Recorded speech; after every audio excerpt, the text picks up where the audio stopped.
Hello IGN, welcome to the behind the scenes look at Fat Princess. My name's Craig Lee, the lead designer of Fat Princess at Titan Studios.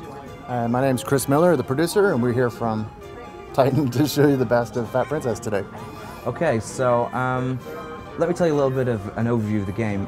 Fat Princess is a 32-player tactical team action game which combines elements of class-based action, team strategy, resource collection for upgrades, and fast bloody combat, all together in free-form environments which are specially designed for the strategy of the game. So we'll jump in and have a look at the game right now. Fat Princess is designed to be really easy to pick up and play, and get into the game straight away and have a lot of fun, but over time you'll just discover the deep strategy that's there. So here we have the Get Fabulous screen where you can customize your character, and there's so many different fantastic customizations for you to add to your character, and they unlock over time as you progress through the game. So Chris can quickly choose a character here, and of course you can select, you know, boy, male, customizations, female customizations. I want the Scottish skin. You're going for Scottish skin, okay. Yeah. Okay, alright, let's jump into the game. So what we're going to show you first is Black Forest, and obviously in Fat Princess is a multiplayer game and a single player game, and we're going to quickly jump into a single player skirmish.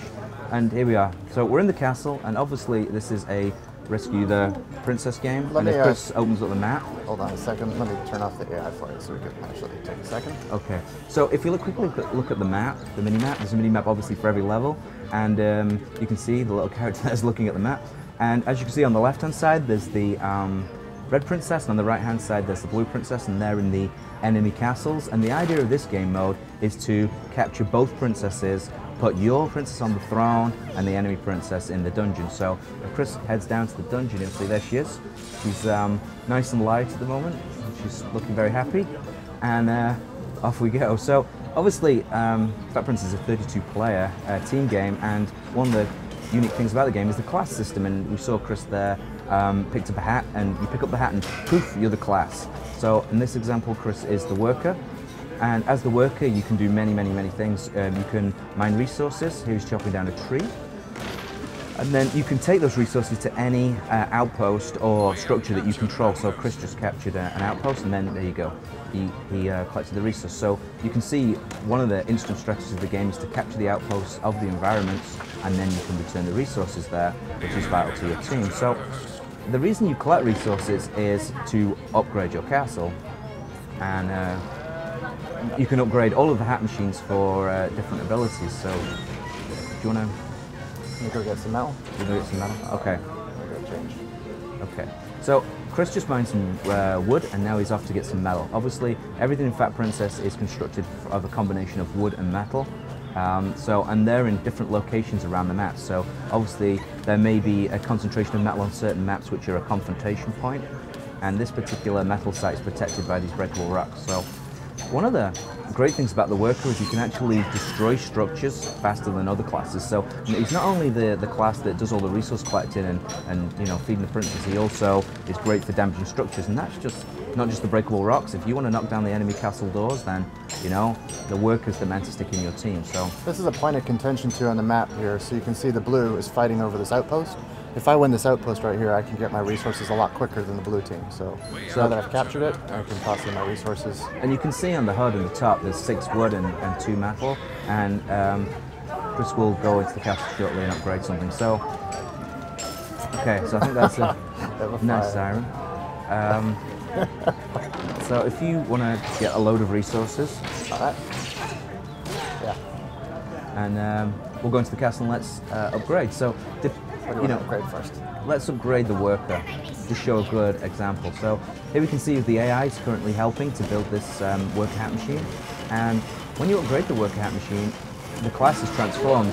Now you have an upgraded hat, and not only do you have the worker, but you have what we call the sapper or bomber, and now Chris can actually throw bombs. So what was the sort of resource collecting class has become an offensive class, but by pressing the triangle button, Chris can actually switch at any time between those two functions. So when you upgrade, you're not throwing away your old class, you're gaining new functionality. And now Chris is upgrading the warrior.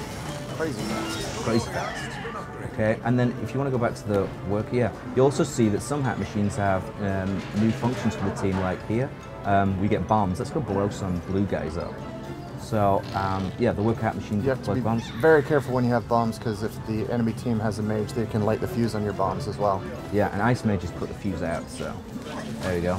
And the bombs will blow up anybody. Into the water. Boom! Oh, jibs everywhere. Messy.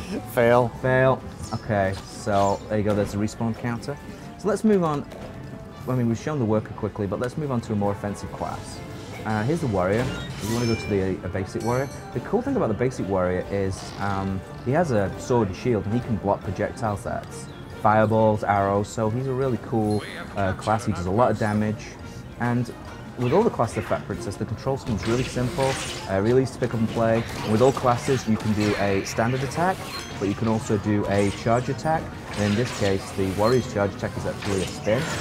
And that's with all classes. They have a basic attack and a charge attack that do different things. So Chris is kicking butt here at the moment. Oh, he's taking a rest and healing, eating his cake and getting his health back. So you can do that at any time by resting. Now, the advanced warrior, he swaps out protection for DPS, for damage. He doesn't have his shield anymore, but he has this great charge up attack where he dashes forward and does a double attack. He's absolutely fantastic for destroying the enemy. Okay, we should quickly show some, big pool of blood. We should quickly show some other classes. One thing to note, is when you see a hat, they're not just hats, you know. In the castle, Chris changed into a ranger. Any hat, anywhere on the field, in any class, any team, you can switch. So if you see someone who's the class you want to be, chop them up and you can take that hat. So that's pretty cool too. So Chris is the ranger right now, and as before, he's got the fast arrows and he's got charged arrows. But the upgrade is the advanced ranger, which has the shotgun, and every time he charges up, he puts 3 more bullets in his gun, and he can have up to a 9-bullet blast. So at close range, does a lot of damage. Let's go capture the outpost so we can get in the castle faster. Okay.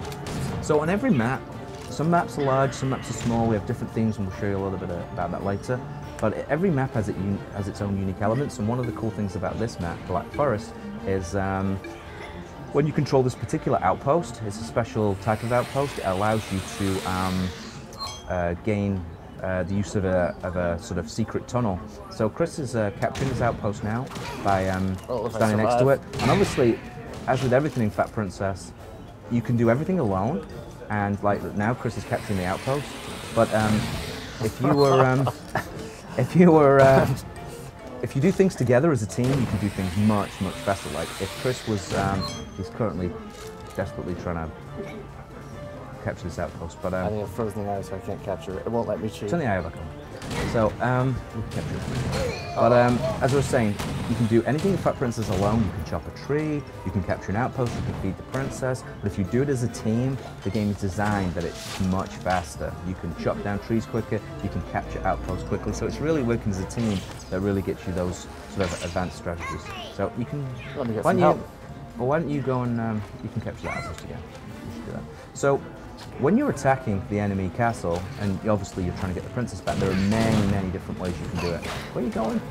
I'm on fire. You're on fire. You're gonna die.